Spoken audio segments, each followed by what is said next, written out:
You've heard about or you've seen panty dropper videos in the past. I've never done one of those, but today I'm doing a mask dropper fragrance video. So this was not actually my idea. One of you said that I should do this, and I wasn't going to do it.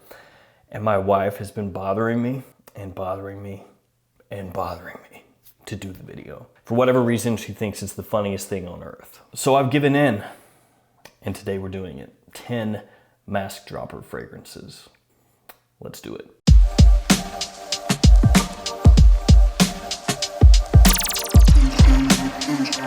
So you can approach this a lot of different ways. You could do this as just straight up compliment pullers and be like, oh, it's a mask dropper because it's so smelling good and nice and fresh and good. Or you could do it like, oh, they're grotesque. So when you smell them, you go, and your mask drops because of the terrible smell. I'm going more for good smelling fragrances or fragrances that kind of stop you in your tracks. Now, some of these are a little more challenging. Some of these are not really challenging at all.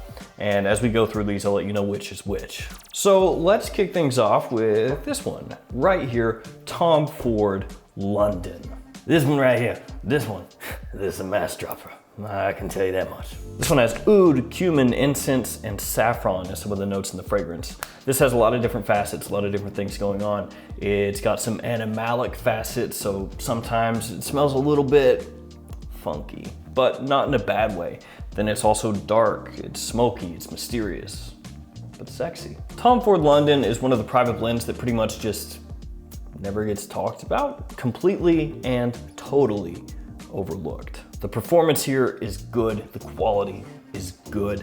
It's just maybe a little bit challenging for some people, but if you wear this with confidence, absolutely, people are gonna take notice. Next up, I'm gonna go with this one, Mercedes-Benz Club Black. I've been busting this one out now and again over the past couple of months because this is really good stuff, especially if you like vanilla fragrances. This one is a big attention grabber in a positive way in cool weather. Some of the notes in this fragrance include vanilla, of course, benzoin, ambroxan, and incense. This one is though, and I've said this before, sometimes hard to find at discounters because it comes into stock and gets sold out, comes back into stock, gets sold out. So it's one of those fragrances, if you're on the look for it or trying to pick it up, I should say, and you don't see it in stock immediately, keep checking back. It'll probably eventually come back into stock. Really quick story time for you in case you're new to the fragrance community or collecting fragrances or learning about them in general. Not too terribly long ago, a few years back, there was a fragrance called Perry Ellis Oud, Black Vanilla Absolute.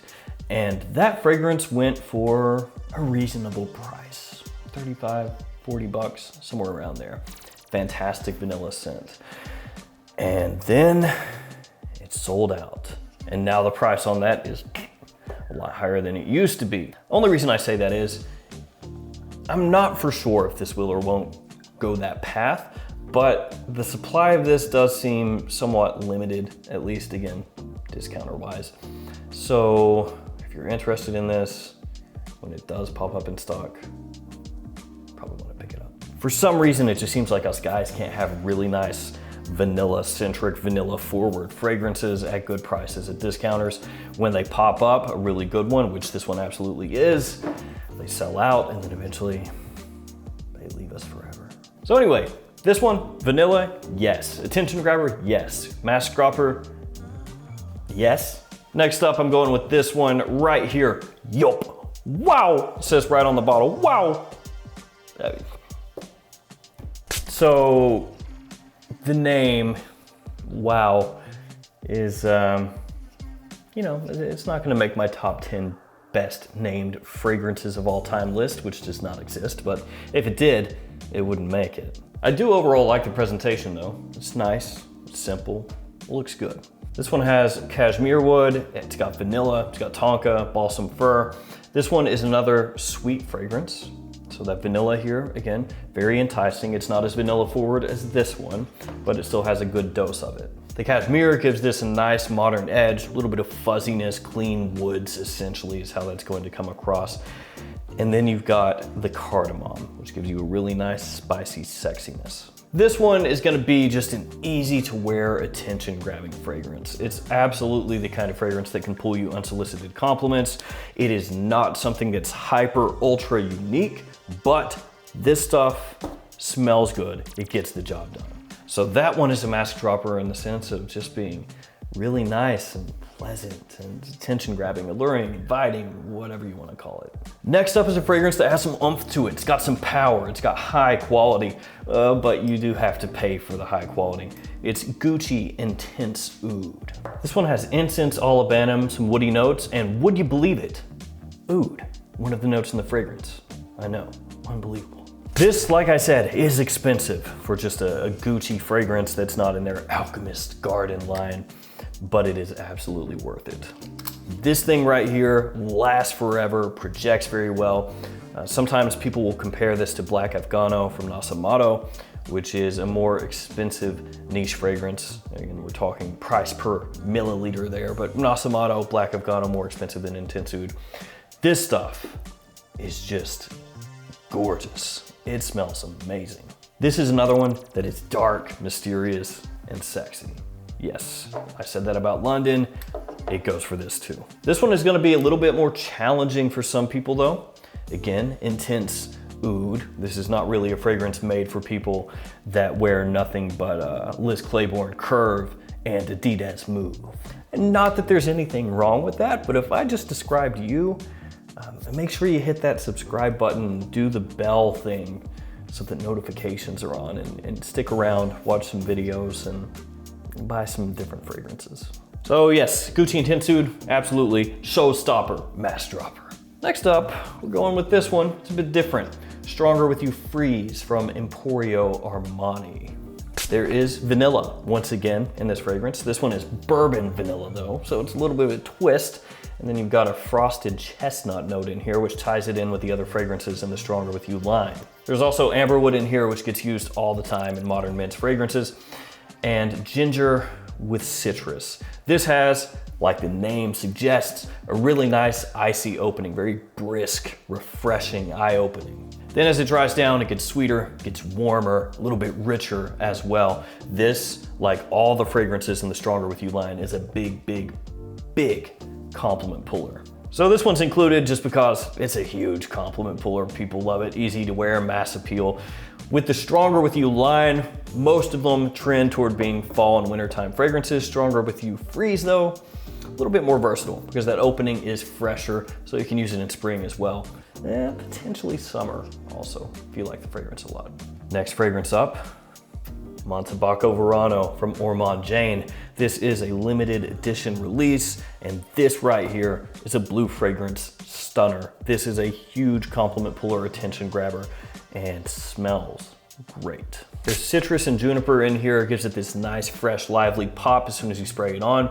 As it dries down, you're gonna get a bunch of ISOE Super, you're gonna get Ambroxan, you're gonna get Cashmere. That, to a lot of you out there, means nothing. Essentially, just kind of making it really simple. It smells very clean, very fresh, very modern, very masculine.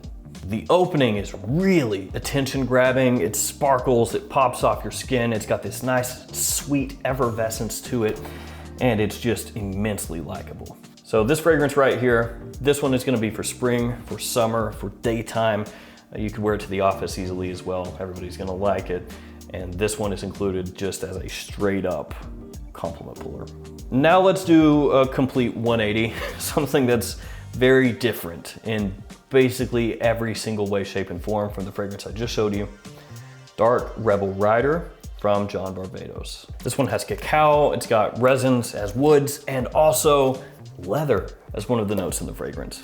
This one walks a really nice, fine line as far as designer fragrances go, of being slightly challenging, but at the same time, easily worn.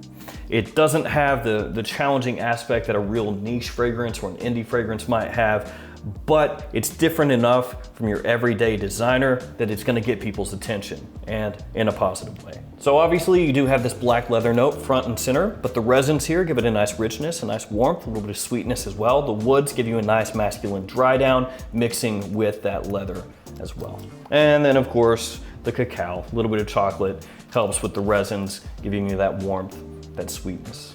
So it's leather with an edge, it's gonna set you apart, but it's playful at the same time. This next one is one of the biggest compliment pulling, attention grabbing fragrances in the niche world as of right now, Parfums de Marly Carlisle. This one has patchouli, vanilla, tonka, and green apple. That's some of the notes in the fragrance.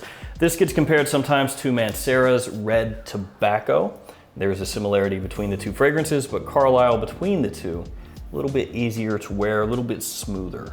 Red tobacco opens up with this really ferocious punch, just a whole bunch going on that some people are going to be completely turned away from. In that sense, maybe you could put red tobacco in place of Carlisle on this list, but overall, Carlisle being easier to wear is going to be a little bit of a better bet as far as getting that positive attention with more regularity. Performance on this one, really good. Don't have to worry about that whatsoever. Last all day or all night. And this one is gonna be better for fall and winter time. Now these last three fragrances, all three of them are potentially off-putting. So I put them all together, but I personally love all three. I'm just letting you know right now that these next three are probably the most divisive of the bunch. I mean, maybe you could say London is, but most likely these last three. So these are mass droppers in the way that maybe would not be all that great. First up, Gucci Guilty Absolute. This has leatherwood, cypress, and vetiver as some of the notes in the fragrance, and this fragrance came out of left field. The Gucci Guilty line is known mainly just for, well, let's try to be nice, fragrances that are not super unique. That was pretty good. They're known for having fragrances that a lot of people will say is derivative or generic or boring, whatever. This one is not. This is its own thing. It's not trying to rip off anything else out there, and it's got a punch. Now, the woody, leathery, kind of medicinal scent profile that you get here, I think is awesome. This stuff is great. But if you're somebody, again, kind of like I alluded to before, who only wears Davidoff Cool Water and Axe body spray, this one is gonna be hard for you to wear. But will this get people's attention? Yes, you bet it will. And hopefully good attention, but can't promise that. Now we've got two more. So technically 11 in this video, but I'm gonna pair these up together. You'll see why. Yves Saint Laurent, Kouros, Chanel, and Teus. Yes. These two right here are beasts. These are monsters, and I love them. They're beautiful. But if you've never smelled them, you may not think of them as quite so beautiful. They're a little bit animalic. Kouros has civet, and Teus has castoreum. So these two right here are gonna remind you of 80s powerhouse, animalic, funky, masculine fragrances, because that's exactly what they are.